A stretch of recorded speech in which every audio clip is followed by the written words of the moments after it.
আজকে যে সত্যি ঘটনাটা শোনাবো সেটা ইউপির বাগপতের ঠাকুরদ্বারা মহল্লা বলে একটা পাড়া, সেখানকার একটা ঘটনাটা ঘটেছিল 7 মে 2025 বুধবার দুপুরবেলায় 1টার সময়।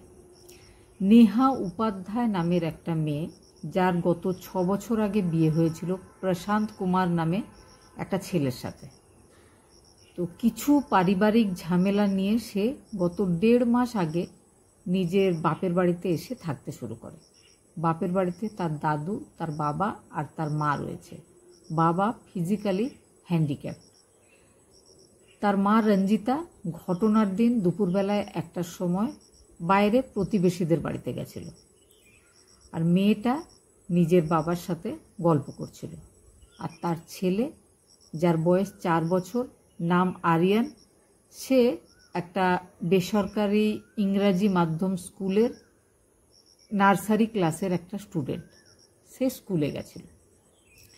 হঠাৎ করে নেহা দেখে যে তার হাজব্যান্ড প্রশান্ত কুমার, যার বয়স 27 বছর, সে নিজের হাতে একটা ধারালো ছুরি নিয়ে তাদের বাড়িতে ঢোকে।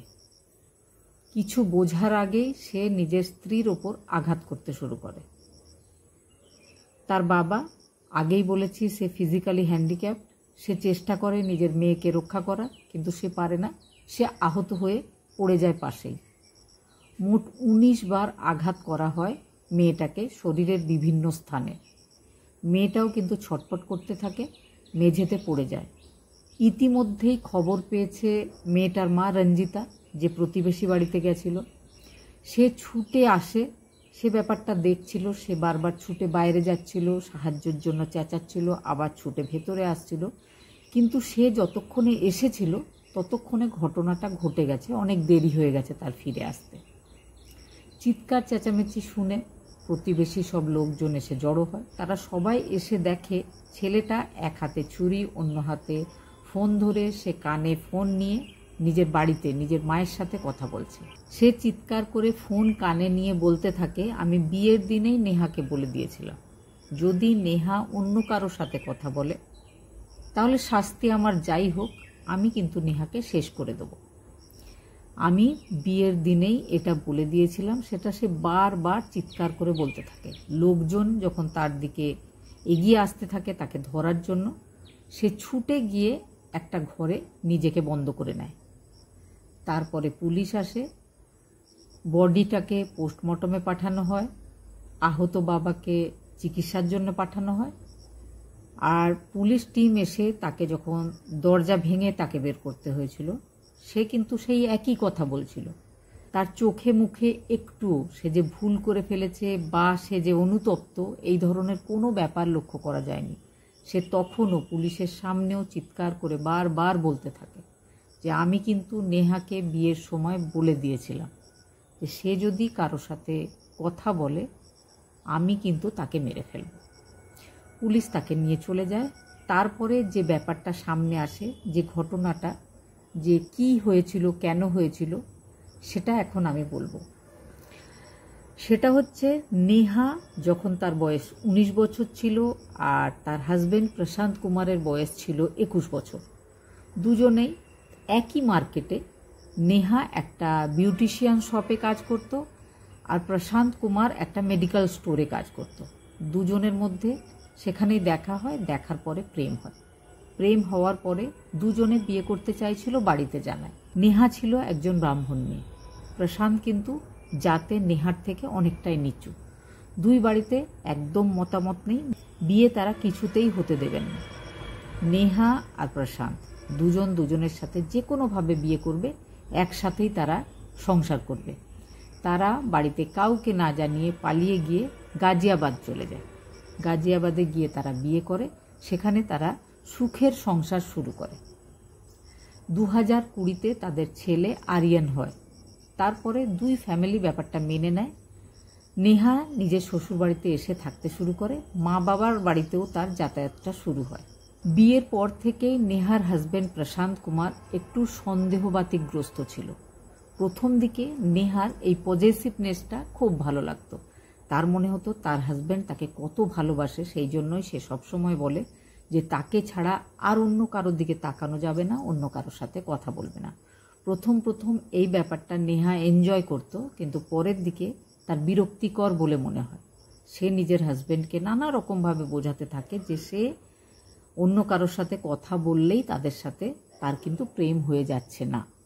কিন্তু প্রশান্ত কোনোভাবেই সেটা মানতে রাজি নয়। প্রশান্ত সবসময় তাকে শাসন করত।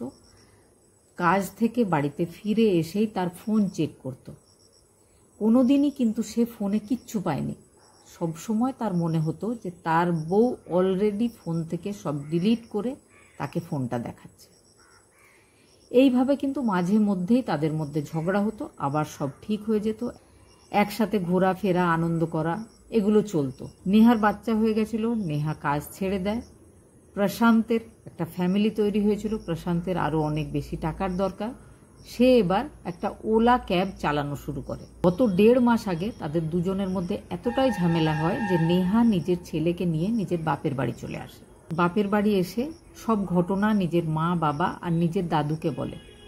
নিজের দাদু বিনোদ উপাধ্যায়ের সাথে নেহা পুলিশ স্টেশনে যায়। পুলিশ স্টেশনে গিয়ে নিজের হাজব্যান্ড প্রশান্ত কুমারের নামে একটা কমপ্লেন করে যে প্রশান্ত কুমার কথায় কথায় তার সাথে ঝগড়া করে আর তাকে মেরে ফেলার হুমকি দেয়। এই ব্যাপারটা তারা পুলিশ স্টেশনে গিয়ে জানায়। পুলিশ স্টেশন থেকে নেহার হাজব্যান্ড প্রশান্তকে 3-4 বার ডেকে পাঠানো হয় একসাথে বসে একটা মীমাংসা করার জন্য, কিন্তু প্রশান্ত একবারও যায়নি।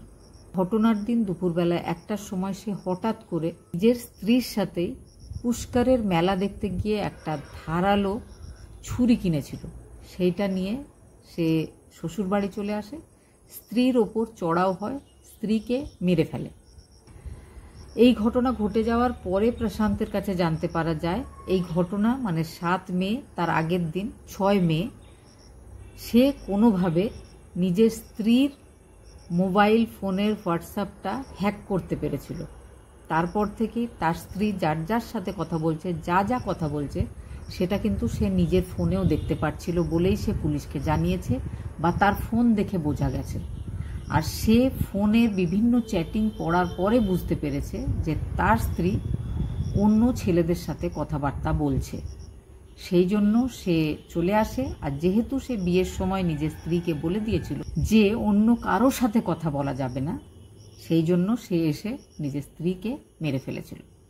দুপুরবেলায় যখন এই ঘটনা ঘটিয়ে সে স্ত্রীর সামনেই দাঁড়িয়ে আছে, ফোনে নিজের মায়ের সাথে কথা বলছে, ওই অবস্থায় তার 4 বছরের বাচ্চা আরিয়ান চলে আসে। এসে দাঁড়িয়ে সে সব দেখছিল। ব্যাপারগুলো দেখে সে একদম চুপ করে যায়। সে কিছু বলতেই পারছিল না, কাঁদতেও পারছিল না, যার জন্য সেই ছোট বাচ্চাটার কাউন্সেলিং করার দরকার পড়েছে। সেই বাচ্চাটাকে মানসিকভাবে অসুস্থ বলেই দেখে মনে হচ্ছে।